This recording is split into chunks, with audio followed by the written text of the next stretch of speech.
ਸਿੱਖ ਨੌਜਵਾਨ ਆਗੂ ਅਵਤਾਰ ਸਿੰਘ ਖੰਡਾ ਦੇ ਮਾਤਾ ਜੀ ਵੱਲੋਂ ਸਿੱਖ ਸੰਗਤਾਂ ਨੂੰ ਖਾਸ ਅਪੀਲ। 15 ਜੂਨ ਨੂੰ ਦਲ ਖਾਲਸਾ ਵੱਲੋਂ ਭਾਈ ਹਰਦੀਪ ਸਿੰਘ ਨਿੱਜਰ ਦੀ ਸ਼ਹਾਦਤ ਨੂੰ ਸਮਰਪਿਤ ਸਮਾਗਮ ਦਾ ਐਲਾਨ। SGPC ਨੇ ਕੁਰੂਕਸ਼ੇਤਰ ਸਥਿਤ ਸ਼੍ਰੀ ਕ੍ਰਿਸ਼ਨ ਆਯੂਸ਼ ਯੂਨੀਵਰਸਿਟੀ ਦੀ ਘਟਨਾ ਦਾ ਲਿਆ ਨੋਟਿਸ।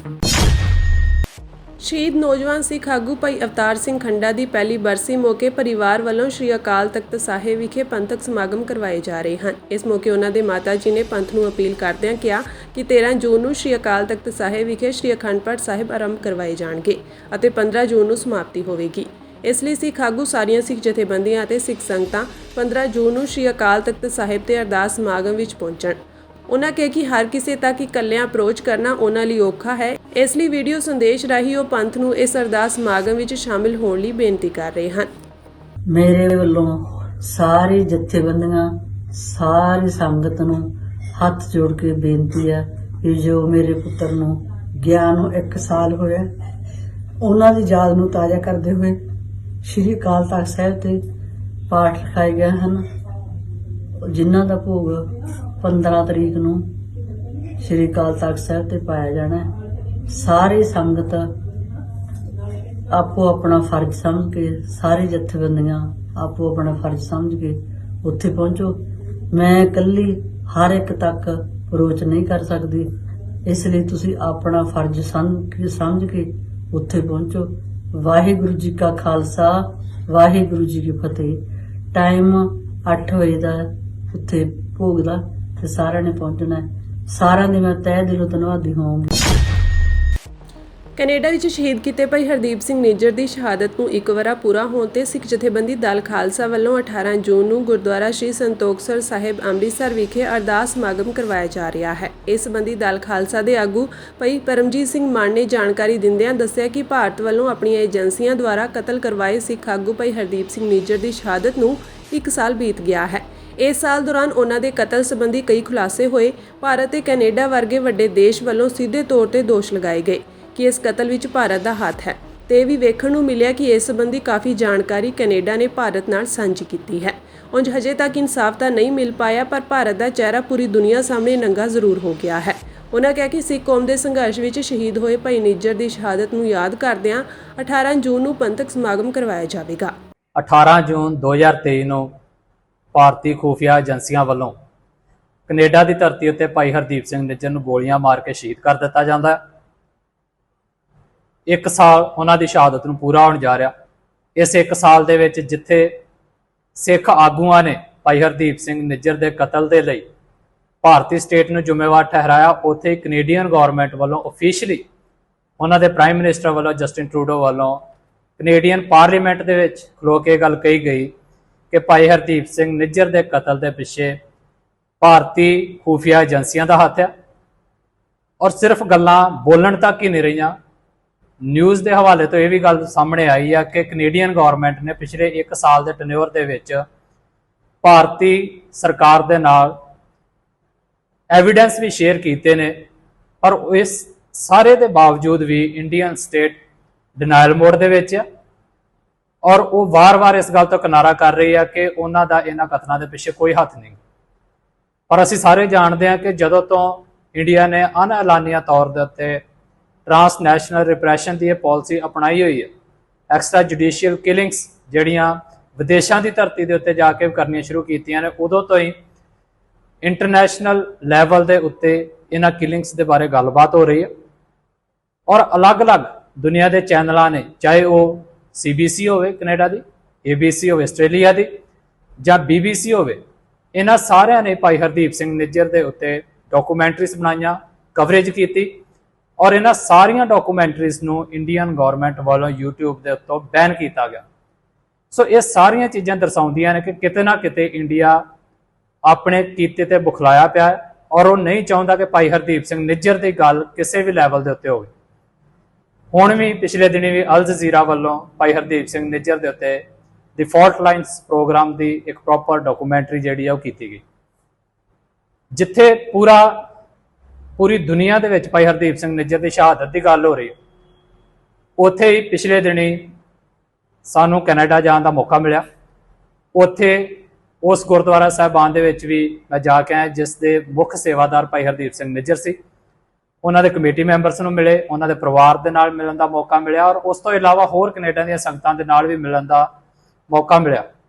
ਜਿੱਥੇ ਸਿੱਖ ਹੋਣ ਦੇ ਨਾਤੇ ਸਾਡਾ ਇਹ ਫਰਜ਼ ਬਣਦਾ ਹੈ ਕਿ ਅਸੀਂ ਆਪਣੇ ਸ਼ਹੀਦਾਂ ਨੂੰ ਯਾਦ ਰੱਖੀਏ, ਉੱਥੇ ਹੀ ਇਹ ਗੱਲ ਮੈਨੂੰ ਕੈਨੇਡਾ ਦੀ ਸਾਰੀ ਆਵਾਮ ਦੇ ਵਿੱਚੋਂ, ਸਿੱਖ ਆਵਾਮ ਦੇ ਵਿੱਚੋਂ ਜਿਹੜੀ ਇੱਕ ਕਾਮਨ ਆਵਾਜ਼ ਆਈ, ਉਹ ਇਹ ਕਿ ਭਾਈ ਹਰਦੀਪ ਸਿੰਘ ਨਿੱਜਰ ਦਾ ਸ਼ਹੀਦੀ ਦਿਹਾੜਾ ਪੂਰੀ ਦੁਨੀਆ ਦੇ ਵਿੱਚ ਮਨਾਇਆ ਜਾਣਾ ਚਾਹੀਦਾ ਹੈ। ਔਰ ਇਸੇ ਤਹਿਤ ਹੀ ਦਲ ਖਾਲਸਾ ਵੱਲੋਂ 18 ਜੂਨ 2024 ਨੂੰ ਦੇਸ਼ ਪੰਜਾਬ ਦੀ ਧਰਤੀ ਦੇ ਉੱਤੇ ਭਾਈ ਹਰਦੀਪ ਸਿੰਘ ਨਿੱਜਰ ਦਾ ਸ਼ਹੀਦੀ ਦਿਹਾੜਾ ਮਨਾਇਆ ਜਾਏਗਾ। 18 ਜੂਨ ਨੂੰ ਅੰਮ੍ਰਿਤਸਰ ਸ਼ਹਿਰ ਦੇ ਵਿੱਚ ਗੁਰਦੁਆਰਾ ਸੰਤੋਖਸਰ ਭਰਾਵਾਂ ਦੇ ਢਾਬੇ ਦੇ ਨੇੜੇ ਭਾਈ ਹਰਦੀਪ ਸਿੰਘ ਨਿੱਜਰ ਦੇ ਨਿਮਿਤ ਅਖੰਡ ਪਾਠ ਸਾਹਿਬ ਦੇ ਭੋਗ ਪਾਏ ਜਾਣਗੇ। 10:30 ਵਜੇ ਭੋਗ ਪੈਣਗੇ। ਉਸ ਤੋਂ ਬਾਅਦ ਗੁਰਬਾਣੀ ਦਾ ਕੀਰਤਨ ਹੋਏਗਾ। ਉਪਰੰਤ ਬੁਲਾਰਿਆਂ ਵੱਲੋਂ ਸ਼ਰਧਾਂਜਲੀ ਭਾਈ ਹਰਦੀਪ ਸਿੰਘ ਨਿੱਜਰ ਨੂੰ ਦਿੱਤੀ ਜਾਏਗੀ ਔਰ ਇਸੇ ਪ੍ਰੋਗਰਾਮ ਦੇ ਤਹਿਤ ਹੀ ਅਸੀਂ ਸ਼੍ਰੋਮਣੀ ਗੁਰਦੁਆਰਾ ਪ੍ਰਬੰਧਕ ਕਮੇਟੀ ਦੇ ਪ੍ਰਧਾਨ ਸਰਦਾਰ ਹਰਜਿੰਦਰ ਸਿੰਘ ਧਾਮੀ ਅਤੇ ਸ਼੍ਰੀ ਅਕਾਲ ਤਖਤ ਸਾਹਿਬ ਦੇ ਜਥੇਦਾਰ ਸਿੰਘ ਸਾਹਿਬ ਗਿਆਨੀ ਰਘਬੀਰ ਸਿੰਘ ਨੂੰ ਵੀ ਇਨਵੀਟੇਸ਼ਨ ਦਿੱਤਾ ਹੈ ਔਰ ਉਹਨਾਂ ਨੇ ਹਾਂ ਪੱਕੀ ਹੁੰਗਾਰਾ ਵੀ ਭਰਿਆ ਹੈ। ਔਰ ਜਿੱਥੇ ਦਲ ਖਾਲਸਾ ਵੱਲੋਂ ਪੰਜਾਬ ਦੀ ਧਰਤੀ ਦੇ ਉੱਤੇ ਭਾਈ ਹਰਦੀਪ ਸਿੰਘ ਨਿੱਜਰ ਦਾ ਸ਼ਹੀਦੀ ਦਿਹਾੜਾ ਮਨਾਇਆ ਜਾਣਾ, ਉੱਥੇ ਹੀ ਅਸੀਂ ਦੁਨੀਆ ਦੇ ਵਿੱਚ ਵਸਦੇ ਸਿੱਖਾਂ ਨੂੰ ਵੀ ਅਪੀਲ ਕਰਦੇ ਹਾਂ ਕਿ ਜਿੱਥੇ ਕਿਤੇ ਵੀ ਉਹ ਬੈਠੇ ਨੇ, ਉਹ ਭਾਈ ਹਰਦੀਪ ਸਿੰਘ ਨਿੱਜਰ ਦਾ ਸ਼ਹੀਦੀ ਦਿਹਾੜਾ ਮਨਾਉਣ, ਤਾਂ ਕਿ ਅਸੀਂ ਦੁਨੀਆ ਨੂੰ ਔਰ ਖਾਸ ਤੌਰ ਦੇ ਉੱਤੇ ਇੰਡੀਅਨ ਸਟੇਟ ਨੂੰ ਇਹ ਮੈਸੇਜ ਦੇ ਸਕੀਏ ਕਿ ਅਸੀਂ ਆਪਣੇ ਸ਼ਹੀਦਾਂ ਨੂੰ ਯਾਦ ਰੱਖਿਆ ਆ।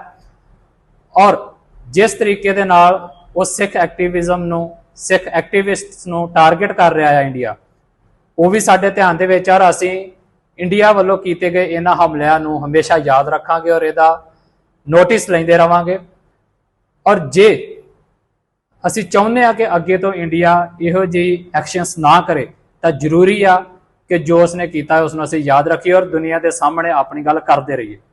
ਸੋ ਮੈਂ ਅਖੀਰ ਤੇ ਇੱਕ ਵਾਰ ਫੇਰ ਇਸ ਗੱਲ ਦੀ ਜਾਣਕਾਰੀ ਦਿੰਦੇ ਹੋਏ ਕਿ ਦਲ ਖਾਲਸਾ ਵੱਲੋਂ ਗੁਰਦੁਆਰਾ ਸੰਤੋਖਸਰ ਸ਼੍ਰੀ ਅੰਮ੍ਰਿਤਸਰ ਸਾਹਿਬ ਨੇੜੇ ਭਰਾਵਾਂ ਦਾ ਢਾਬਾ ਭਾਈ ਹਰਦੀਪ ਸਿੰਘ ਨਿੱਜਰ ਦੇ ਨਿਮਿਤ ਸ਼੍ਰੀ ਅਖੰਡ ਪਾਠ ਸਾਹਿਬ ਦੇ ਭੋਗ 18 ਜੂਨ 2024 ਨੂੰ ਪਾਏ ਜਾਣਗੇ।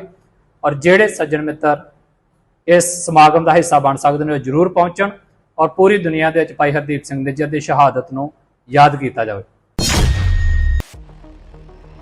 ਸ਼੍ਰੋਮਣੀ ਗੁਰਦੁਆਰਾ ਪ੍ਰਬੰਧਕ ਕਮੇਟੀ ਦੇ ਪ੍ਰਧਾਨ ਐਡਵੋਕੇਟ ਹਰਜਿੰਦਰ ਸਿੰਘ ਧਾਮੀ ਨੇ ਕੁਰੂਕਸ਼ੇਤਰ ਸਥਿਤ ਸ਼੍ਰੀ ਕ੍ਰਿਸ਼ਨ ਆਯੂਸ਼ ਯੂਨੀਵਰਸਿਟੀ ਦੀ ਘਟਨਾ ਦਾ ਸਖਤ ਨੋਟਿਸ ਲਿਆ ਹੈ। ਉਨ੍ਹਾਂ ਕਿਹਾ ਕਿ ਉਪ ਕੁਲਪਤੀ ਵੱਲੋਂ 5ਵੇਂ ਪਾਤਸ਼ਾਹ ਸ਼੍ਰੀ ਗੁਰੂ ਅਰਜਨ ਦੇਵ ਜੀ ਦੇ ਸ਼ਹੀਦੀ ਦਿਹਾੜੇ ਮੌਕੇ ਯੂਨੀਵਰਸਿਟੀ ਵਿੱਚ ਕੀਤੇ ਸਮਾਗਮ ਦੌਰਾਨ ਗੁਰੂ ਇਤਿਹਾਸ ਨੂੰ ਵਿਗਾੜ ਕੇ ਪੇਸ਼ ਕਰਨਾ ਬਹੁਤ ਹੀ ਇਤਰਾਜ਼ਯੋਗ ਹਰਕਤ ਹੈ। ਸ਼੍ਰੋਮਣੀ ਕਮੇਟੀ ਵੱਲੋਂ ਇਸ ਮਾਮਲੇ ਵਿੱਚ ਯੂਨੀਵਰਸਿਟੀ ਦੇ ਚਾਂਸਲਰ ਤੇ ਹਰਿਆਣਾ ਦੇ ਰਾਜਪਾਲ ਨੂੰ ਇੱਕ ਈਮੇਲ ਪੱਤਰ ਭੇਜ ਕੇ ਯੂਨੀਵਰਸਿਟੀ ਦੇ ਉਪ ਕੁਲਪਤੀ ਪ੍ਰੋਫੈਸਰ ਵੈਦ ਕਰਤਾਰ ਸਿੰਘ ਧੀਮਾਨ ਪਾਸੋਂ ਸਪਸ਼ਟੀਕਰਨ ਲੈਣ ਅਤੇ ਉਹਨਾਂ ਪਾਸੋਂ ਸਿੱਖ ਜਗਤ ਤੋਂ ਮੁਆਫੀ ਮੰਗਵਾਉਣ ਲਈ ਆਖਿਆ ਗਿਆ ਹੈ। ਸਿੱਖਾਂ ਦਾ ਇਤਿਹਾਸ ਬਿਲਕੁਲ ਵਿਲੱਖਣ ਅਤੇ ਮੌਲਿਕ ਹੈ, ਜਿਸ ਨੂੰ ਸਾਜ਼ਿਸ਼ ਤਹਿਤ ਰਲਗੜ ਕਰਨ ਦੀਆਂ ਚਾਲਾਂ ਚੱਲੀਆਂ ਜਾ ਰਹੀਆਂ ਹਨ। ਇਸੇ ਵਰਤਾਰੇ ਤਹਿਤ ਹੀ ਸ਼੍ਰੀ ਕ੍ਰਿਸ਼ਨ ਆਯੂਸ਼ ਯੂਨੀਵਰਸਿਟੀ ਕੁਰੂਕਸ਼ੇਤਰ ਦੇ ਉਪ ਕੁਲਪਤੀ ਨੇ ਇਤਰਾਜ਼ਯੋਗ ਹਰਕਤ ਕੀਤੀ ਹੈ, ਜਿਸ ਨੂੰ ਬਰਦਾਸ਼ਤ ਨਹੀਂ ਕੀਤਾ ਜਾ ਸਕਦਾ। ਉਪ ਕੁਲਪਤੀ ਵੱਲੋਂ ਸ਼੍ਰੀ ਗੁਰੂ ਅਰਜਨ ਦੇਵ ਜੀ ਦੀ ਸ਼ਹਾਦਤ ਦੇ ਇਤਿਹਾਸ ਨੂੰ ਜਾਣਬੁੱਝ ਕੇ ਵਿਗਾੜਦਿਆਂ ਇਸ ਨੂੰ ਸਨਾਤਨ ਹਿੰਦੂ ਧਰਮ ਦੀ ਰਖਵਾਲੀ ਲਈ ਆਖਣਾ ਬਿਲਕੁਲ ਗਲਤ ਹੈ। ਉਹਨਾਂ ਕਿਹਾ ਕਿ ਇਹ ਸਿੱਖ ਇਤਿਹਾਸ ਤੇ ਸਿਧਾਂਤਾਂ ਨੂੰ ਸੱਟ ਮਾਰਨ ਵਾਲੀ ਕਾਰਵਾਈ ਹੈ। ਜੇਕਰ ਇੱਕ ਜ਼ਿੰਮੇਵਾਰ ਅਹੁਦੇ ਉੱਤੇ ਬੈਠਾ ਵਿਅਕਤੀ ਹੀ ਅਜਿਹੀ ਹਰਕਤ ਕਰੇ ਤਾਂ ਇਹ ਹੋਰ ਵੀ ਗੰਭੀਰ ਅਤੇ ਸਾਜ਼ਿਸ਼ਪੂਰਨ ਹੈ। ਇਸ ਯੂਨੀਵਰਸਿਟੀ ਦੇ ਉਪ ਕੁਲਪਤੀ ਖਿਲਾਫ ਕਰੜੀ ਕਾਰਵਾਈ ਕੀਤੀ ਜਾਣੀ ਚਾਹੀਦੀ ਹੈ, ਕਿਉਂਕਿ ਇੱਕ ਸਰਕਾਰੀ ਅਦਾਰੇ ਦੇ ਜ਼ਿੰਮੇਵਾਰ ਅਧਿਕਾਰੀਆਂ ਦਾ ਫਰਜ਼ ਬਣਦਾ ਹੈ ਕਿ ਉਹ ਕਿਸੇ ਵੀ ਧਰਮ ਦੀਆਂ ਭਾਵਨਾਵਾਂ ਦਾ ਖਿਆਲ ਰੱਖੇ। ਸਿੱਖ ਗੁਰੂ ਸਾਹਿਬਾਨਾਂ ਦੇ ਗੁਰਪੁਰਬ ਮਨਾਉਣੇ ਚੰਗੀ ਗੱਲ ਹੈ, ਪਰੰਤੂ ਇਹ ਸਿੱਖ ਧਰਮ ਦੀਆਂ ਰਵਾਇਤਾਂ ਅਤੇ ਇਤਿਹਾਸ ਨੂੰ ਵਿਗਾੜਨ ਵਾਸਤੇ ਨਾ ਮਨਾਏ ਜਾਣ। ਐਸਜੀਪੀਸੀ ਪ੍ਰਧਾਨ ਨੇ ਕਿਹਾ ਕਿ ਇਹ ਗੰਭੀਰ ਜਾਂਚ ਦਾ ਮਾਮਲਾ ਹੈ, ਜਿਸ ਪ੍ਰਤੀ ਯੂਨੀਵਰਸਿਟੀ ਦੇ ਚਾਂਸਲਰ ਅਤੇ ਹਰਿਆਣਾ ਦੇ ਰਾਜਪਾਲ ਨੂੰ ਸਖਤ ਨੋਟਿਸ ਲੈਣਾ ਚਾਹੀਦਾ ਹੈ। ਸ਼੍ਰੋਮਣੀ ਕਮੇਟੀ ਵੱਲੋਂ ਹਰਿਆਣਾ ਦੇ ਰਾਜਪਾਲ ਨੂੰ ਕਾਰਵਾਈ ਲਈ ਈਮੇਲ ਪੱਤਰ ਭੇਜਿਆ ਗਿਆ ਹੈ ਅਤੇ ਜੇਕਰ ਸਮੇਂ ਸਿਰ ਕਾਰਵਾਈ ਨਹੀਂ ਕੀਤੀ ਜਾਂਦੀ ਤਾਂ ਸ਼੍ਰੋਮਣੀ ਕਮੇਟੀ ਕਾਨੂੰਨੀ ਤੌਰ ਤੇ ਅੱਗੇ ਵਧੇਗੀ। ਸ਼ਹੀਦ ਨੌਜਵਾਨ ਸਿੱਖ ਆਗੂ ਅਵਤਾਰ ਸਿੰਘ ਖੰਡਾ ਅਤੇ ਸਰਦਾਰ ਹਰਦੀਪ ਸਿੰਘ ਨਿੱਜਰ ਦੀਆਂ ਆਤਮਾਵਾਂ ਦੀ ਸ਼ਾਂਤੀ ਲਈ ਗੁਰਦੁਆਰਾ ਸ਼੍ਰੀ ਅਟਲ ਸਾਹਿਬ ਅੰਮ੍ਰਿਤਸਰ ਵਿਖੇ ਸ਼੍ਰੀ ਅਖੰਡ ਪਾਠ ਸਾਹਿਬ ਜੀ ਦੇ ਭੋਗ ਸਮਾਗਮ ਹੋਣਗੇ, ਜਿਸ ਦਾ ਪ੍ਰਬੰਧ ਸ਼ਹੀਦ ਪਰਿਵਾਰਾਂ ਤੇ ਸ਼੍ਰੋਮਣੀ ਅਕਾਲੀ ਦਲ ਅੰਮ੍ਰਿਤਸਰ ਵੱਲੋਂ ਕਰਵਾਇਆ ਗਿਆ ਹੈ। 13 ਜੂਨ ਨੂੰ ਸ਼੍ਰੀ ਅਖੰਡ ਪਾਠ ਸਾਹਿਬ ਜੀ ਆਰੰਭ ਹੋਣਗੇ ਅਤੇ 15 ਜੂਨ ਨੂੰ ਉਹਨਾਂ ਦੀ ਯਾਦ ਨੂੰ ਮਨਾਉਂਦੇ ਹੋਏ ਭੋਗ ਪਾਏ ਜਾਣਗੇ। ਸਰਦਾਰ ਸਿਮਰਨਜੀਤ ਸਿੰਘ ਮਾਨ ਪ੍ਰਧਾਨ ਸ਼੍ਰੋਮਣੀ ਅਕਾਲੀ ਦਲ ਅੰਮ੍ਰਿਤਸਰ ਨੇ ਆਪਣੇ ਮੁੱਖ ਦਫ਼ਤਰ ਤੋਂ ਪ੍ਰੈਸ ਨੂੰ ਜਾਣਕਾਰੀ ਦਿੰਦਿਆਂ ਦੱਸਿਆ ਕਿ ਸਿੱਖ ਕੌਮ ਦੀ ਆਜ਼ਾਦੀ ਦੇ ਚੱਲ ਰਹੇ ਸੰਘਰਸ਼ ਦੌਰਾਨ ਖਾਲਸਾ ਪੰਥ ਵਿੱਚੋਂ ਨਿਰੰਤਰ ਸ਼ਹਾਦਤਾਂ ਤੇ ਕੁਰਬਾਨੀਆਂ ਹੁੰਦੀਆਂ ਆ ਰਹੀਆਂ ਹਨ। ਸਿੱਖ ਕੌਮ ਹਰ ਤਰ੍ਹਾਂ ਦੇ ਜ਼ਬਰ ਜ਼ੁਲਮ ਦਾ ਟਾਕਰਾ ਕਰਦੀ ਹੋਈ ਕੌਮਾਂਤਰੀ ਕਾਨੂੰਨਾਂ ਨਿਯਮਾਂ ਅਧੀਨ ਆਪਣੀ ਆਜ਼ਾਦੀ ਦੇ ਮਿਸ਼ਨ ਵੱਲ ਦ੍ਰਿੜਤਾ ਨਾਲ ਵਧ ਰਹੀ ਹੈ। ਜੋ ਕੌਮਾਂ ਆਪਣੇ ਸ਼ਹੀਦਾਂ ਨੂੰ ਯਾਦ ਕਰਦੀਆਂ ਹੋਈਆਂ ਉਹਨਾਂ ਦੇ ਦਿਹਾੜਿਆਂ ਨੂੰ ਸਾਨੂੰ ਸ਼ੌਕਤ ਨਾਲ ਮਨਾਉਂਦੀਆਂ ਹਨ, ਉਹ ਕੌਮਾਂ ਹੀ ਆਪਣੇ ਮਨੁੱਖਤਾ ਪੱਖੀ ਮਿਸ਼ਨ ਵਿੱਚ ਪ੍ਰਾਪਤੀ ਕਰਨ ਦੇ ਸਮਰੱਥ ਹੁੰਦੀਆਂ ਹਨ। ਇਸ ਲਈ ਸਭ ਮਾਈ ਭਾਈ ਇਸ ਸ਼ਹੀਦੀ ਸਮਾਗਮ ਵਿੱਚ ਪਹੁੰਚ ਕੇ ਜਿੱਥੇ ਸ਼ਹੀਦਾਂ ਨੂੰ ਸ਼ਰਧਾ ਦੇ ਫੁੱਲ ਭੇਟ ਕਰਨ ਵਿੱਚ ਯੋਗਦਾਨ ਪਾਉਣ, ਉੱਥੇ ਆਪਣੀ ਕੌਮੀ ਮਿਸ਼ਨ ਨੂੰ ਹੋਰ ਮਜ਼ਬੂਤੀ ਦੇਣ ਦੇ ਫਰਜ਼ ਅਦਾ ਕਰਨ। ਦਿੱਲੀ ਸਿੱਖ ਗੁਰਦੁਆਰਾ ਪ੍ਰਬੰਧਕ ਕਮੇਟੀ ਨੇ ਕੈਂਥਲ ਵਿੱਚ ਇੱਕ ਸਿੱਖ ਵਿਅਕਤੀ ਤੇ ਹੋਏ ਹਮਲੇ ਦੇ ਮਾਮਲੇ ਵਿੱਚ ਕਾਰਵਾਈ ਦੀ ਮੰਗ ਕੀਤੀ ਹੈ। ਇਸ ਘਟਨਾ ਤੇ ਦੁੱਖ ਪ੍ਰਗਟ ਕਰਦਿਆਂ ਦਿੱਲੀ ਕਮੇਟੀ ਪ੍ਰਧਾਨ ਹਰਮੀਤ ਸਿੰਘ ਕਾਲਕਾ ਨੇ ਸ਼ਿਕਾਇਤ ਦਿੱਤੀ ਹੈ। ਉਹਨਾਂ ਨੇ ਮੁਲਜ਼ਮਾਂ ਖਿਲਾਫ ਤੁਰੰਤ ਕਾਰਵਾਈ ਕਰਨ ਲਈ ਕਿਹਾ ਹੈ। ਦਿੱਲੀ ਸਿੱਖ ਗੁਰਦੁਆਰਾ ਪ੍ਰਬੰਧਕ ਕਮੇਟੀ ਦੇ ਪ੍ਰਧਾਨ ਹਰਮੀਤ ਸਿੰਘ ਕਾਲਕਾ ਨੇ ਕਿਹਾ ਕਿ ਕੈਂਥਲ ਵਿੱਚ ਇੱਕ ਮੰਦਭਾਗੀ ਗੱਲ ਸਾਹਮਣੇ ਆਈ ਹੈ, ਜਿੱਥੇ ਇੱਕ ਸਿੱਖ ਨੌਜਵਾਨ ਸੁਖਵਿੰਦਰ ਸਿੰਘ ਨਾਲ 2 ਮੋਟਰਸਾਈਕਲ ਸਵਾਰਾਂ ਨੇ ਦੁਰਵਿਵਹਾਰ ਕੀਤਾ। ਉਸ ਨਾਲ ਮੰਦੀ ਸ਼ਬਦਾਵਲੀ ਵਰਤੀ ਗਈ ਅਤੇ ਉਸ ਤੋਂ ਬਾਅਦ ਇੱਟਾਂ ਨਾਲ ਮਾਰਿਆ ਗਿਆ। ਮੈਂ ਸਮਝਦਾ ਹਾਂ ਕਿ ਹਰਿਆਣਾ ਸੂਬੇ ਦੇ ਸੀਐਮ ਦੀ ਵੱਡੀ ਜ਼ਿੰਮੇਵਾਰੀ ਹੈ ਜੋ ਇਹ ਨੌਜਵਾਨ ਸੁਖਵਿੰਦਰ ਸਿੰਘ ਨਾਲ ਹੋਇਆ ਉਹ ਕਿਸੇ ਹੋਰ ਨਾਲ ਨਾ ਹੋਵੇ। ਮੈਂ ਸੁਖਵਿੰਦਰ ਸਿੰਘ ਨੂੰ ਵੀ ਕਹਿੰਦਾ ਹਾਂ ਕਿ ਜੇਕਰ ਉਸ ਤੇ ਕੋਈ ਕਾਰਵਾਈ ਨਹੀਂ ਹੁੰਦੀ ਤਾਂ ਦਿੱਲੀ ਸਿੱਖ ਗੁਰਦੁਆਰਾ ਪ੍ਰਬੰਧਕ ਕਮੇਟੀ ਤੁਹਾਡੇ ਨਾਲ ਹਮੇਸ਼ਾ ਖੜੀ ਹੈ। ਇੱਕ ਬਹੁਤ ਮੰਦਭਾਗੀ ਗੱਲ ਜਿਹੜੀ ਹਰਿਆਣਾ ਦੇ ਕੈਥਲ ਗਾਉਂ ਦੇ ਵਿੱਚ ਹੋਈ ਹੈ। ਸਰਦਾਰ ਸੁਖਵਿੰਦਰ ਸਿੰਘ ਆਪਣੀ ਦੁਕਾਨ ਵਧਾ ਕੇ ਜਿਸ ਵਕਤ ਘਰ ਵੱਲ ਜਾਣ ਲੱਗਾ ਔਰ ਉਹਦੇ ਨਾਲ ਹੀ ਫਾਟਕ ਦੇ ਉੱਤੇ ਮੋਟਰਸਾਈਕਲ ਦੇ ਜਿਹੜੇ 2 ਸਵਾਰ ਉੱਥੇ ਆਏ, ਜਿਸ ਤਰੀਕੇ ਦੇ ਨਾਲ ਮੰਦੀ ਸ਼ਬਦਾਵਲੀ ਉਹਦੇ ਨਾਲ ਵਰਤੀ, ਉਹਨੂੰ ਖਾਲਿਸਤਾਨੀ ਕਹਿ ਕੇ ਪ੍ਰਵੋਕ ਕਰਨ ਦੀ ਗੱਲ ਕੀਤੀ ਹੈ ਔਰ ਉਸ ਤੋਂ ਬਾਅਦ ਆਪਸ ਵਿੱਚ ਇਹਨਾਂ ਦੀ ਗਰਮਾ ਸਰਦੀ ਹੋਣ ਤੋਂ ਬਾਅਦ ਉਹਨੂੰ ਇੱਟਾਂ ਨਾਲ ਮਾਰਿਆ ਗਿਆ। ਮੈਂ ਸਮਝਦਾ ਕਿ ਅੱਜ ਹਰਿਆਣਾ ਸੂਬੇ ਦੇ ਵਿੱਚ ਸਰਕਾਰ ਨੂੰ ਸੰਗਿਆਨ ਲੈਣ ਦੀ ਲੋੜ ਹੈ ਕਿ ਇਹੋ ਜਿਹੇ ਸ਼ਰਾਰਤੀ ਅੰਸਰ ਜਿਹੜੇ ਇੱਕ ਮਾਹੌਲ ਖਰਾਬ ਕਰਨਾ ਚਾਹੁੰਦੇ ਆ, ਹਰਿਆਣਾ ਦੇ ਵਿੱਚ ਸੁੱਖ ਸ਼ਾਂਤੀ ਦਾ ਮਾਹੌਲ ਖਰਾਬ ਕਰਨਾ ਚਾਹੁੰਦੇ ਆ, ਆਪਸ ਵਿੱਚ ਹਿੰਦੂ ਸਿੱਖ ਭਾਈਚਾਰੇ ਦਾ ਮਾਹੌਲ ਖਰਾਬ ਕਰਨਾ ਚਾਹੁੰਦੇ ਆ, ਜਿਨ੍ਹਾਂ ਕਰਕੇ ਅੱਜ ਇਸ ਪੂਰੇ ਸਮਾਜ ਦੇ ਵਿੱਚ ਬਹੁਤ ਬੜਾ ਰੋਸ ਹੈ ਕਿ ਕਿਸੇ ਵੀ ਸਿੱਖ ਨੂੰ ਰਾਹ ਚਲਦੇ ਹੋਏ ਤੁਸੀਂ ਖਾਲਿਸਤਾਨੀ ਕਹੋਗੇ ਤੇ ਫਿਰ ਜਦ ਉਹ ਰਿਸਪੌਂਸ ਅੱਗੋਂ ਕਰੇਗਾ ਤੇ ਕਿਧਰੇ ਨਾ ਕਿਧਰੇ ਤਕਰਾਰ ਹੁੰਦਾ। ਤੁਸੀਂ ਕੁਝ ਦਿਨਾਂ ਪਹਿਲੇ 에ਅਰਪੋਰਟ ਤੇ ਵੀ ਕੋਈ ਹਾਦਸਾ ਦੇਖਿਆ, ਮਗਰ ਮੈਂ ਸਮਝਦਾ ਕਿ ਹਰਿਆਣਾ ਦੇ ਮੁੱਖ ਮੰਤਰੀ ਸਾਹਿਬ ਨੂੰ ਮੈਂ ਲਿਖਿਤ ਤੌਰ ਤੇ ਉੱਤੇ ਵੀ ਬੇਨਤੀ ਕੀਤੀ ਹੈ, ਡੀਜੀਪੀ ਸਾਹਿਬ ਨੂੰ ਵੀ ਲਿਖਿਤ ਤੌਰ ਤੇ ਬੇਨਤੀ ਕੀਤੀ ਹੈ ਔਰ ਵੀਡੀਓ ਰਾਹੀਂ ਵੀ ਬੇਨਤੀ ਕਰਾਂਗਾ ਕਿ ਐਸੇ ਸ਼ਰਾਰਤੀ ਅੰਸਰਾਂ ਨੂੰ ਸਖਤ ਤੋਂ ਸਖਤ ਸਜ਼ਾ ਵੀ ਦਿੱਤੀ ਜਾਵੇ ਔਰ ਨਾਲ-ਨਾਲ ਸੂਬੇ ਦੇ ਵਿੱਚ ਇੱਕ ਐਸਾ ਮਾਹੌਲ ਬਣਾਇਆ ਜਾਏ ਤਾਂ ਕਿ ਕਿਧਰੇ ਹਿੰਦੂ ਸਿੱਖਾਂ ਦੇ ਵਿੱਚ ਕਿਤੇ ਟਕਰਾਵ ਸ਼ੁਰੂ ਨਾ ਹੋ ਜਾਏ। ਸੋ ਮੈਂ ਸਮਝਦਾ ਕਿ ਇਹ ਸੂਬੇ ਦੇ ਸੀਐਮ ਦੀ ਬਹੁਤ ਵੱਡੀ ਜ਼ਿੰਮੇਵਾਰੀ ਬਣਦੀ ਹੈ ਔਰ ਇਹ ਜਿਹੜੇ ਇਸ ਜਵਾਨ ਨਾਲ ਹੋਇਆ ਸੁਖਵਿੰਦਰ ਸਿੰਘ ਦੇ ਨਾਲ ਇਹੋ ਜਿਹੀ ਹਾਦਸਾ ਕਿਸੇ ਨਾਲ ਨਾ ਵਾਪਰੇ ਔਰ ਮੈਂ ਸੁਖਵਿੰਦਰ ਵੀ ਉਹਨਾਂ ਨੂੰ ਵੀ ਕਹਾਂਗਾ ਕਿ ਤੁਹਾਡੇ ਨਾਲ ਜੇ ਧੱਕੇ ਦੇ ਖਿਲਾਫ ਜਿਹੜੀ ਤੁਹਾਡੀ ਕੰਪਲੇਂਟ ਲਿਖੀ ਗਈ ਹੈ, ਅਗਰ ਉਹਦੇ ਉੱਤੇ ਕੋਈ ਕਾਰਵਾਈ ਨਹੀਂ ਹੁੰਦੀ ਤੇ ਦਿੱਲੀ ਸਿੱਖ ਗੁਰਦੁਆਰਾ ਪ੍ਰਬੰਧਕ ਕਮੇਟੀ ਤੁਹਾਡੇ ਨਾਲ ਖਲੋਤੀ ਹੈ। ਤੁਸੀਂ ਸਾਡੇ ਤੱਕ ਅਪਰੋਚ ਕਰੋ ਔਰ ਅਸੀਂ ਦੇਖਾਂਗੇ, ਸੁਨਿਸ਼ਚਿਤ ਕਰਾਵਾਂਗੇ ਕਿ ਇਹੋ ਜਿਹੇ ਦੋਸ਼ੀ ਜਿਹੜੇ ਖੁੱਲ੍ਹੇਆਮ ਇੱਟਾਂ ਮਾਰ-ਮਾਰ ਕੇ ਲੋਕਾਂ ਨੂੰ ਜਾਨੋਂ ਮਾਰਨ ਤੱਕ ਦੀ ਕੋਸ਼ਿਸ਼ ਕਰਦੇ ਨੇ, ਇਹ ਖੁੱਲ੍ਹੇ ਨਾ ਰਹਿਣ। ਸੋ ਦਿੱਲੀ ਸਿੱਖ ਗੁਰਦੁਆਰਾ ਪ੍ਰਬੰਧਕ ਕਮੇਟੀ ਤੁਹਾਡੇ ਨਾਲ ਹਮੇਸ਼ਾ ਖਲੋਤੀ ਹੈ, ਖਲੋਤੀ ਰਹੇਗੀ। ਹਰਿਆਣਾ ਦੇ ਕੈਥਲ ਵਿੱਚ ਇੱਕ ਸਿੱਖ ਵਿਅਕਤੀ ਨੇ ਦੋਸ਼ ਲਗਾਇਆ ਹੈ ਕਿ ਜਦੋਂ ਉਹ ਆਪਣੇ ਸਕੂਟਰ ਤੇ ਘਰ ਜਾ ਰਿਹਾ ਸੀ ਤਾਂ ਮੋਟਰਸਾਈਕਲ ਸਵਾਰ 2 ਨੌਜਵਾਨਾਂ ਨੇ ਉਸ ਦੀ ਕੁੱਟਮਾਰ ਕੀਤੀ ਅਤੇ ਭੱਦੀ ਸ਼ਬਦਾਵਲੀ ਦੀ ਵੀ ਵਰਤੋਂ ਕੀਤੀ। ਪੁਲਿਸ ਨੇ ਇਸ ਮਾਮਲੇ ਵਿੱਚ ਸਿਵਲ ਲਾਈਨ ਥਾਣੇ ਵਿੱਚ FIR ਨੰਬਰ 245 ਦਰਜ ਕੀਤੀ ਹੈ, ਜਿਸ ਵਿੱਚ ਪੁਲਿਸ ਨੇ ਧਾਰਮਿਕ ਭਾਵਨਾਵਾਂ ਨੂੰ ਠੇਸ ਪਹੁੰਚਾਉਣ ਦੀ ਧਾਰਾ ਵੀ ਲਗਾਈ ਸੀ। ਇਸ ਘਟਨਾ ਵਿੱਚ IPC ਦੀ ਧਾਰਾ 295 A 323 34 506 ਤਹਿਤ ਕੇਸ ਦਰਜ ਕੀਤਾ ਗਿਆ ਹੈ। ਇਸ ਹਾਦਸੇ ਵਿੱਚ ਪੀੜਤ ਸੁਖਵਿੰਦਰ ਸਿੰਘ ਸਿਵਲ ਹਸਪਤਾਲ ਵਿੱਚ ਜੇਰੇ ਇਲਾਜ ਹਨ। ਪੁਲਿਸ ਨੇ ਦੱਸਿਆ ਕਿ ਵਿਅਕਤੀ ਨੇ ਦੋਸ਼ ਲਗਾਇਆ ਹੈ ਕਿ ਸੋਮਵਾਰ ਰਾਤ ਉਸ ਤੇ ਉਸ ਸਮੇਂ ਹਮਲਾ ਕੀਤਾ ਗਿਆ ਜਦੋਂ ਉਹ ਇੱਥੋਂ ਇੱਕ ਰੇਲਵੇ ਕ੍ਰੋਸਿੰਗ ਤੇ ਰੇਲ ਗੱਡੀ ਦੀ ਉਡੀਕ ਕਰ ਰਿਹਾ ਸੀ। ਪੁਲਿਸ ਨੇ ਦੱਸਿਆ ਕਿ ਕ੍ਰੋਸਿੰਗ ਫਾਟਕ ਖੁੱਲ੍ਹਣ ਤੋਂ ਬਾਅਦ ਜਦੋਂ ਵਾਹਨ ਲੰਘਣ ਲੱਗੇ ਤਾਂ ਉਕਤ ਵਿਅਕਤੀ ਅਤੇ 2 ਨੌਜਵਾਨਾਂ ਵਿਚਕਾਰ ਬਹਿਸ ਹੋ ਗਈ ਅਤੇ ਮਾਮਲਾ ਵੱਧ ਗਿਆ ਅਤੇ ਦੋਵਾਂ ਵਿਚਕਾਰ ਲੜਾਈ ਹੋ ਗਈ। ਬੀਤੇ ਦਿਨੀ ਮੰਗਲਵਾਰ ਪੱਤਰਕਾਰਾਂ ਨੂੰ ਹਸਪਤਾਲ ਵਿੱਚ ਦੱਸਿਆ ਕਿ 2 ਨੌਜਵਾਨਾਂ ਨੇ ਮੇਰੇ ਨਾਲ ਦੁਰਵਿਵਹਾਰ ਕੀਤਾ ਤੇ ਮੈਨੂੰ ਖਾਲਿਸਤਾਨੀ ਕਿਹਾ। ਇੱਕ ਵਿਅਕਤੀ ਨੇ ਮੋਟਰਸਾਈਕਲ ਤੋਂ ਹੇਠਾਂ ਉਤਰ ਕੇ ਮੇਰੇ ਤੇ ਇੱਟ ਮਾਰ ਦਿੱਤੀ। ਪੀੜਤ ਨੇ ਦੱਸਿਆ ਕਿ ਕੁਝ ਲੋਕਾਂ ਨੇ ਦਖਲ ਦੇ ਕੇ ਉਸ ਨੂੰ 2 ਨੌਜਵਾਨਾਂ ਤੋਂ ਬਚਾਇਆ ਜੋ ਮੌਕੇ ਤੋਂ ਫਰਾਰ ਹੋ ਗਏ। ਵਿਅਕਤੀ ਨੇ ਦਾਅਵਾ ਕੀਤਾ ਕਿ ਉਹ ਨਹੀਂ ਜਾਣਦਾ ਕਿ ਨੌਜਵਾਨ ਕੌਣ ਸਨ। ਉਸ ਆਦਮੀ ਨੇ ਕਿਹਾ ਕਿ ਮੈਂ ਮੋਟਰਸਾਈਕਲ ਦੀ ਨੰਬਰ ਪਲੇਟ ਠੀਕ ਤਰ੍ਹਾਂ ਨਹੀਂ ਦੇਖ ਸਕਿਆ। ਘਟਨਾ ਦੀ ਸੂਚਨਾ ਮਿਲਣ ਤੋਂ ਬਾਅਦ ਮੌਕੇ ਤੇ ਪਹੁੰਚੀ ਪੁਲਿਸ ਨੇ 2 ਅਣਪਛਾਤੇ ਵਿਅਕਤੀਆਂ ਖਿਲਾਫ ਕੁੱਟਮਾਰ ਦਾ ਮਾਮਲਾ ਦਰਜ ਕਰਕੇ FIR ਦਰਜ कर ली है। मैं फाटक पे यहाँ गाड़ी आ रही थी भाई साहब, तो मेरे को 2 मोटरसाइकिल वाले रोका, मैं खालिस्तान पीछे ही कर, तो मैं भाई खालिस्तान ही क्यों कर रही हो मेरे को, तो यहाँ आके मेरे साथ ये काम कर दिया। क्या क्या क्या मारा भाई आपको? पता नहीं, ईंटों के साथ मारा है, आपके सामने जो कुछ है। आप जानते हो कौन थे? ना मैं नहीं जानता भाई साहब, मैं नहीं जानता। कोई किसी को गाड़ी बाइक नंबर कुछ वगैरह? नहीं, मेरे को पता नहीं लगा भाई साहब, ये पास थे। ਕੇਂਦਰੀ ਕਾਨੂੰਨ ਮੰਤਰੀ ਅਰਜੁਨ ਰਾਮ ਮੇਘਵਾਲ ਨੇ ਕਿਹਾ ਕਿ ਸਾਂਝਾ ਸਿਵਲ ਕੋਡ ਲਾਗੂ ਕਰਨਾ ਸਰਕਾਰ ਦੇ ਏਜੰਡੇ ਵਿੱਚ ਸ਼ਾਮਿਲ ਸੀ। ਉਹਨਾਂ ਕਿਹਾ ਕਿ memorandum of procedure high court ਤੇ ਸੁਪਰੀਮ ਕੋਰਟ ਦੇ ਜੱਜਾਂ ਦੀ ਨਿਯੁਕਤੀ, ਤਰੱਕੀ ਤੇ ਤਬਾਦਲੇ ਨਾਲ ਸੰਬੰਧਿਤ ਦਸਤਾਵੇਜ਼ਾਂ ਨਾਲ ਜੁੜੇ ਮੁੱਦੇ ਦਾ ਹੱਲ ਲੱਭਿਆ ਜਾਵੇਗਾ। ਉਹਨਾਂ ਕਾਰਜਪਾਲਿਕਾ ਤੇ ਨਿਆਂਪਾਲਿਕਾ ਵਿੱਚ ਕਿਸੇ ਤਰ੍ਹਾਂ ਦਾ ਟਕਰਾਅ ਹੋਣ ਦੇ ਦਾਅਵਿਆਂ ਨੂੰ ਖਾਰਜ ਕਰ ਦਿੱਤਾ। ਮੇਘਵਾਲ ਨੇ ਅੱਜ ਰਾਜ ਮੰਤਰੀ ਵਜੋਂ ਕਾਨੂੰਨ ਤੇ ਨਿਆਂ ਮੰਤਰਾਲੇ ਦਾ ਸੁਤੰਤਰ ਚਾਰਜ ਲੈਣ ਮੌਕੇ ਪੱਤਰਕਾਰਾਂ ਦੇ ਸਵਾਲਾਂ ਦਾ ਜਵਾਬ ਦਿੰਦਿਆਂ ਕਿਹਾ ਕਿ ਸੁਪਰੀਮ ਕੋਰਟ, ਹਾਈ ਕੋਰਟ ਜਾਂ ਸਾਡੇ ਮੰਤਰਾਲੇ ਜਾਂ ਫਿਰ ਅਧੀਨ ਕੋਰਟਾਂ ਵਿੱਚ ਜਿੱਥੇ ਕਿਤੇ ਵੀ ਅਸਾਮੀਆਂ ਖਾਲੀ ਹੋਣਗੀਆਂ, ਅਸੀਂ ਉਸ ਨੂੰ ਛੇਤੀ ਤੋਂ ਛੇਤੀ ਭਰਨ ਦੀ ਕੋਸ਼ਿਸ਼ ਕਰਾਂਗੇ। ਇੱਕੋ ਵੇਲੇ ਲੋਕ ਸਭਾ ਤੇ ਅਸੈਂਬਲੀ ਚੋਣਾਂ ਕਰਵਾਉਣ ਦੇ ਮੁੱਦੇ ਤੇ ਮੇਘਵਾਲ ਨੇ ਕਿਹਾ ਕਿ ਸਾਬਕਾ ਰਾਸ਼ਟਰਪਤੀ ਰਾਮਨਾਥ ਕੋਵਿੰਦ ਦੀ ਅਗਵਾਈ ਵਾਲੀ ਕਮੇਟੀ ਆਪਣੀ ਰਿਪੋਰਟ ਸੌਂਪ ਚੁੱਕੀ ਹੈ ਤੇ ਅਸੀਂ ਇਸ ਰਿਪੋਰਟ ਬਾਰੇ ਬਾਅਦ ਵਿੱਚ ਦੱਸਾਂਗੇ। ਉਹਨਾਂ ਕਿਹਾ ਕਿ ਕਾਨੂੰਨ ਕਮਿਸ਼ਨ ਵੀ ਇਸ ਵਿਸ਼ੇ ਤੇ ਕੰਮ ਕਰ ਰਿਹਾ ਹੈ। ਇਕਸਾਰ ਸਿਵਲ ਕੋਡ ਦੀ ਗੱਲ ਕਰਦਿਆਂ ਮੇਘਵਾਲ ਨੇ ਕਿਹਾ ਕਿ ਇਹ ਸਰਕਾਰ ਦੇ ਏਜੰਡੇ ਦਾ ਹਿੱਸਾ ਸੀ। ਮੈਮੋਰੈਂਡਮ ਆਫ ਪ੍ਰੋਸੀਜਰ ਬਾਰੇ ਸਵਾਲ ਦੇ ਜਵਾਬ ਵਿੱਚ ਮੇਘਵਾਲ ਨੇ ਕਿਹਾ ਕਿ ਇਹ ਮਸਲਾ ਬਕਾਇਆ ਹੈ ਤੇ ਸਰਕਾਰ ਨੇ ਇਸ ਬਾਰੇ ਸੁਪਰੀਮ ਕੋਰਟ ਕੋਲੀਜੀਅਮ ਨੂੰ ਲਿਖਿਆ ਹੈ। ਉਹਨਾਂ ਕਿਹਾ ਕਿ ਸਾਨੂੰ ਵਿਸ਼ਵਾਸ ਹੈ ਕਿ ਅਸੀਂ ਯਕੀਨੀ ਤੌਰ ਤੇ ਇਸ ਦਾ ਹੱਲ ਲੱਭ ਲਵਾਂਗੇ। ਅੰਮ੍ਰਿਤਸਰ ਦੇ ਰਹਿਣ ਵਾਲੇ ਤੇਜਪਾਲ ਸਿੰਘ ਨਾਂ ਦੇ ਨੌਜਵਾਨ ਦੀ ਯੂਕਰੇਨ ਬਾਰਡਰ ਤੇ ਮੌਤ ਹੋ ਗਈ ਹੈ। ਤੇਜਪਾਲ 12 ਜਨਵਰੀ ਨੂੰ ਟੂਰਿਸਟ ਵੀਜ਼ੇ ਤੇ ਭਾਰਤ ਤੋਂ ਰੂਸ ਗਿਆ ਸੀ। ਤੇਜਪਾਲ ਆਪਣੇ ਪਿੱਛੇ ਪਤਨੀ ਅਤੇ 2 ਬੱਚੇ ਛੱਡ ਗਿਆ ਹੈ। ਮ੍ਰਿਤਕ ਤੇਜਪਾਲ ਦੀ ਬੇਟੀ 3 ਸਾਲ ਦੀ ਹੈ ਅਤੇ ਉਸ ਦਾ 6 ਸਾਲ ਦਾ ਪੁੱਤਰ ਹੈ। ਤੇਜਪਾਲ ਦੇ ਪਰਿਵਾਰ ਮੁਤਾਬਕ ਉਹਨਾਂ ਦੇ ਪੁੱਤਰ ਨੂੰ ਰੂਸ ਵਿੱਚ ਫੌਜ ਵਿੱਚ ਜ਼ਬਰਦਸਤੀ ਭਰਤੀ ਕੀਤਾ ਗਿਆ। ਪਰਿਵਾਰਕ ਮੈਂਬਰਾਂ ਅਨੁਸਾਰ 3 ਮਾਰਚ ਨੂੰ ਉਹਨਾਂ ਦੇ ਪੁੱਤਰ ਦਾ ਫੋਨ ਆਇਆ ਕਿ ਉਸ ਨੂੰ ਸਰਹੱਦ ਤੇ ਭੇਜਿਆ ਜਾ ਰਿਹਾ ਹੈ। ਪਰਿਵਾਰ ਸਰਕਾਰ ਤੋਂ ਮੰਗ ਕਰਦਾ ਹੈ ਕਿ ਤੇਜਪਾਲ ਦੀ ਲਾਸ਼ ਨੂੰ ਪੰਜਾਬ ਲਿਆਂਦਾ ਜਾਵੇ।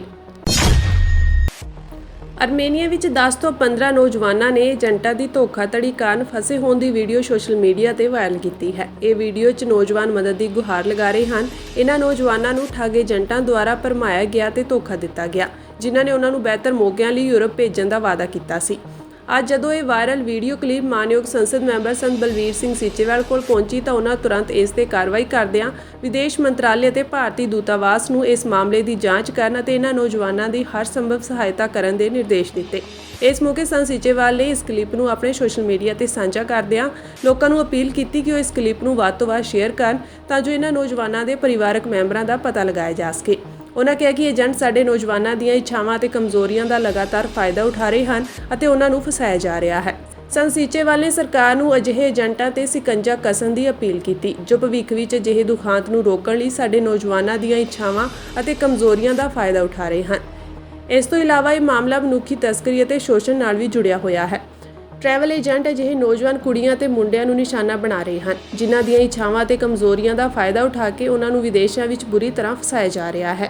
ਜ਼ਿਕਰਯੋਗ ਹੈ ਕਿ ਸੰਤ ਬਲਵੀਰ ਸਿੰਘ ਸੀਚੇਵਾਲ ਵਿਦੇਸ਼ਾਂ ਵਿੱਚ ਫਸੇ ਭਾਰਤੀਆਂ ਦੀ ਮਦਦ ਲਈ ਲਗਾਤਾਰ ਉਪਰਾਲੇ ਕਰ ਰਹੇ ਹਨ। ਉਹ ਅਜਿਹੇ ਏਜੰਟਾਂ ਤੋਂ ਬਚਣ ਲਈ ਲਗਾਤਾਰ ਅਪੀਲ ਵੀ ਕਰਦੇ ਰਹੇ ਹਨ ਜੋ ਪੈਸੇ ਦੇ ਲਾਲਚ ਵਿੱਚ ਲੋਕਾਂ ਦੀਆਂ ਜਾਨਾਂ ਨਾਲ ਖੇਡ ਰਹੇ ਹਨ।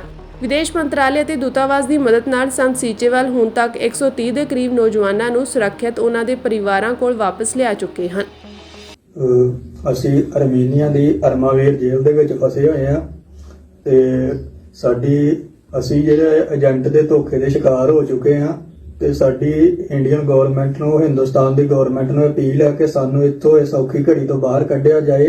ਅਸੀਂ ਇੱਥੇ ਜਿਹੜਾ ਇਹ ਧੋਖੇ ਦੇ ਸ਼ਿਕਾਰ ਹੋ ਕੇ ਫਸੇ ਹੋਏ ਹਾਂ ਇਸ ਜੇਲ੍ਹ ਦੇ ਵਿੱਚ ਤੇ ਸਾਨੂੰ ਇਸੇ ਜੇਲ੍ਹ ਦੇ ਵਿੱਚ ਕਿਹਾ ਜਾ ਰਿਹਾ ਹੈ ਕਿ ਤੁਹਾਨੂੰ 3 ਤੋਂ 6 ਸਾਲ ਦੀ ਸਜ਼ਾ ਜਿਹੜੀ ਹੈ ਉਹ ਦਿੱਤੀ ਜਾ ਰਹੀ ਹੈ ਤੇ ਸਾਨੂੰ ਇੱਥੋਂ ਦੀ ਜਿਹੜੀ ਭਾਸ਼ਾ ਹੈ ਔਰ ਨਾ ਹੀ ਇੱਥੋਂ ਦਾ ਕੁਝ ਸਮਝ ਆ ਰਿਹਾ ਹੈ।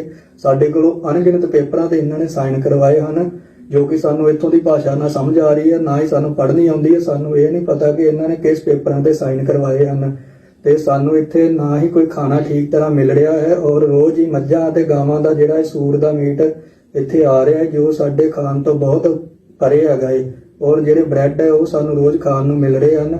ਸਾਡੀ ਕਿਰਪਾ ਕਰਕੇ ਹਿੰਦੁਸਤਾਨ ਨੂੰ ਇਹ ਬੇਨਤੀ ਹੈ ਕਿ ਸਾਨੂੰ ਇਸ ਔਖੀ ਘੜੀ ਤੋਂ ਬਾਹਰ ਕੱਢਿਆ ਜਾਏ।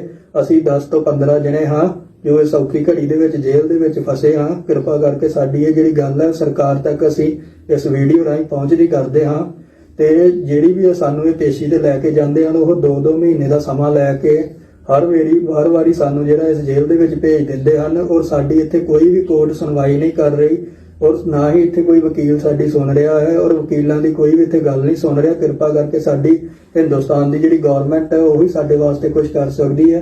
ਅਰਮੀਨੀਆ ਦੀ ਅਰਮਾਵੀਰ ਜੇਲ੍ਹ ਦੇ ਵਿੱਚ ਅਸੀਂ ਫਸੇ ਹਾਂ। ਕਿਰਪਾ ਕਰਕੇ ਸਾਨੂੰ ਇਹ ਤੋਂ ਬਾਹਰ ਕੱਢਿਆ ਜਾਏ। ਸੁਪਰੀਮ ਕੋਰਟ ਨੇ ਰਾਸ਼ਟਰੀ ਰਾਜਧਾਨੀ ਵਿੱਚ ਪਾਣੀ ਦੇ ਮੌਜੂਦਾ ਸੰਕਟ ਤੇ ਦਿੱਲੀ ਸਰਕਾਰ ਨੂੰ ਸਖਤ ਫਟਕਾਰ ਲਗਾਈ। ਅਦਾਲਤ ਨੇ ਪੁੱਛਿਆ ਕਿ ਸ਼ਹਿਰ ਵਿੱਚ ਟੈਂਕਰ ਮਾਫੀਆ ਖਿਲਾਫ ਕੀ ਕਦਮ ਚੁੱਕੇ ਗਏ ਹਨ। ਸੁਪਰੀਮ ਕੋਰਟ ਨੇ ਕਿਹਾ ਕਿ ਲੋਕ ਚਿੰਤਤ ਹਨ। ਅਸੀਂ ਹਰ ਨਿਊਜ਼ ਚੈਨਲ ਤੇ ਇਹਨਾਂ ਦੀਆਂ ਤਸਵੀਰਾਂ ਦੇਖ ਰਹੇ ਹਾਂ। ਜੇਕਰ ਗਰਮੀਆਂ ਵਿੱਚ ਪਾਣੀ ਦੀ ਕਮੀ ਅਕਸਰ ਇੱਕ ਸਮੱਸਿਆ ਹੁੰਦੀ ਹੈ ਤਾਂ ਤੁਸੀਂ ਪਾਣੀ ਦੀ ਬਰਬਾਦੀ ਨੂੰ ਰੋਕਣ ਲਈ ਕੀ ਕਦਮ ਚੁੱਕੇ ਹਨ। ਸੁਪਰੀਮ ਕੋਰਟ ਨੇ ਟਿੱਪਣੀ ਕੀਤੀ ਕਿ ਜੇਕਰ ਤੁਸੀਂ ਟੈਂਕਰ ਮਾਫੀਆ ਖਿਲਾਫ ਕੋਈ ਕਾਰਵਾਈ ਨਹੀਂ ਕਰ ਰਹੇ ਤਾਂ ਅਸੀਂ ਦਿੱਲੀ ਪੁਲਿਸ ਨੂੰ ਉਹਨਾਂ ਖਿਲਾਫ ਕਾਰਵਾਈ ਕਰਨ ਲਈ ਕਹਾਂਗੇ। ਦਿੱਲੀ ਸਰਕਾਰ ਦੇ ਵਕੀਲ ਨੇ ਸੁਪਰੀਮ ਕੋਰਟ ਨੂੰ ਦੱਸਿਆ ਕਿ ਉਹ ਸਮੱਸਿਆ ਨਾਲ ਨਜਿੱਠਣ ਲਈ ਆਪਣੇ ਉਪਾਵਾਂ ਬਾਰੇ ਹਲਫਨਾਮਾ ਦਾਇਰ ਕਰਨਗੇ।